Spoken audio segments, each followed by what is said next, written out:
Welcome to this explainer. Today, we are literally dusting off ancient stones and forgotten texts to uncover the profoundly tragic and honestly super complex real history of Medusa.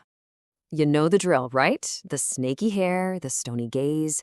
We all know that classic myth of the monstrous Gorgon just waiting in a dark cave to be slain by some glorious hero. But I've got to ask you right up front, do you really know the truth behind her tale? Well, let's shatter some of those preconceived notions right now, because the pop culture monster we're all familiar with is actually radically different from the ancient truth. Modern retellings love to paint her as this solitary, hideous villain, but when we actually dig into the original ancient sources, we uncover a fierce protector, a deeply tragic victim, and, surprisingly, a beautiful mortal woman. Section 1, Ancient Greece's Fierce Protector. To find the absolute earliest visual evidence of who she really was, we're going to have to travel way back, about 2,600 years back actually, to a massive Temple of Artemis on the island of Corfu. So archaeologists unearthed this massive temple pediment dating all the way back to 580 BC. And get this, it depicts her not as a terrifying severed head, but as a powerfully built winged protector. You can see she's completely bodily intact, she's got wings for flying, and check out those heavily muscled biceps and legs. She's tough, she looks like she's moving at top speed, she's even wearing a belt of double snakes to project power, and she's flanked by her two kids, the winged horse Pegasus and the giant Chrysaor, along with these wild leopanthers. You see, her job wasn't to terrify the worshippers, it was to actively protect the temple. Section 2. A Tale of Tragic Victimhood.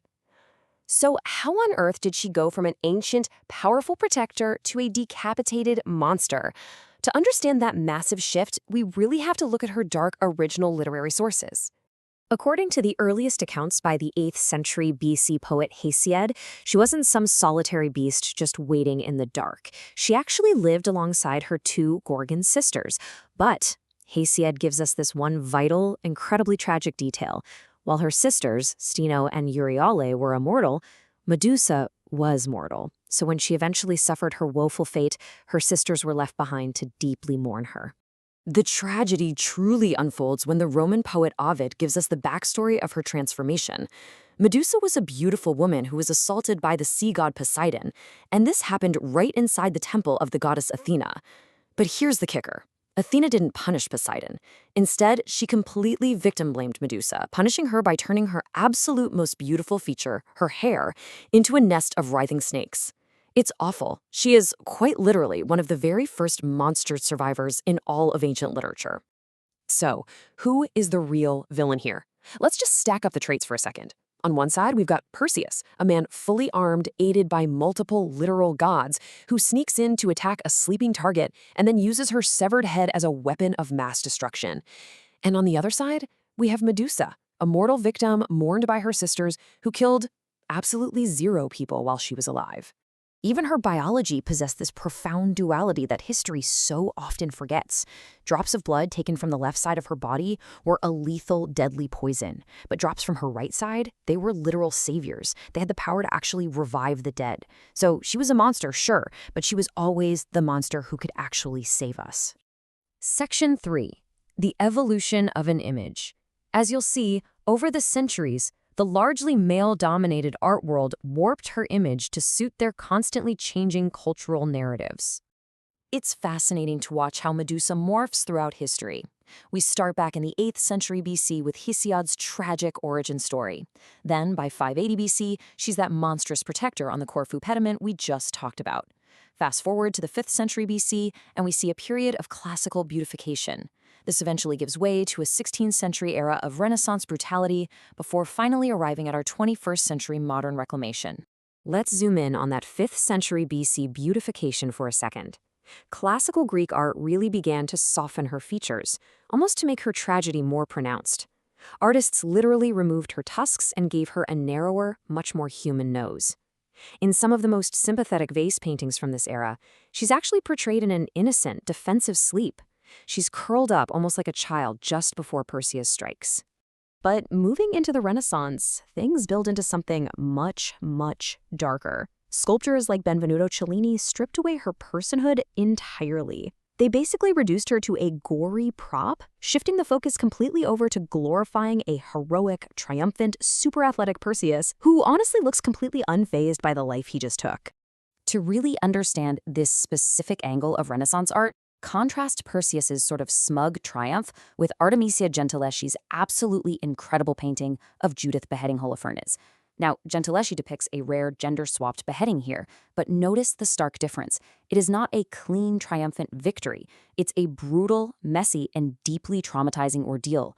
It's defensive, it's completely unsexualized, and it reminds us of the grim reality of violence that those statues of Perseus try so hard to glorify. Section 4, Medusa's modern-day resonance. Fast forward to today, and Medusa remains one of the most malleable and honestly, instantly recognizable symbols in our entire culture.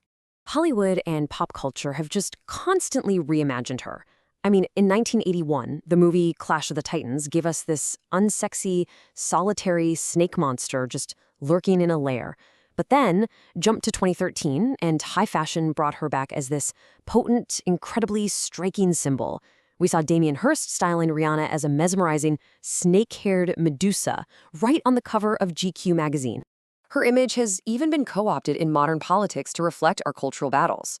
For example, during the 2016 US election, we frequently saw merchandise that depicted the candidates through this exact ancient myth. It cast Donald Trump as the triumphant Perseus and portrayed Hillary Clinton as the decapitated Medusa. Regardless of your politics, it really shows exactly how deeply this ancient visual language of power and defeat is still embedded in our society. But the modern era has also powerfully reclaimed her. Take a look at this quote. It accompanied Luciano Garbati's stunning, gender-reversed statue of a living Medusa holding the severed head of Perseus. It reads, "Be thankful we only want equality and not payback." Wow. It's a striking message that completely flips the traditional narrative, finally handing agency back to the eternal victim. Now, what is truly remarkable is this number right here, 0. That is the actual number of people Medusa killed while she had agency and was alive. Think about that for a second. Despite all the terrifying stories, the blockbuster movies, the Renaissance statues, and all those warnings about her stony gaze, she was a mortal woman who ended exactly 0 lives of her own volition. So, knowing that the actual Greek word Medusa literally translates to guardian or protectress, I want to leave you with this final thought. Is it time we finally let Medusa protect us rather than fear her?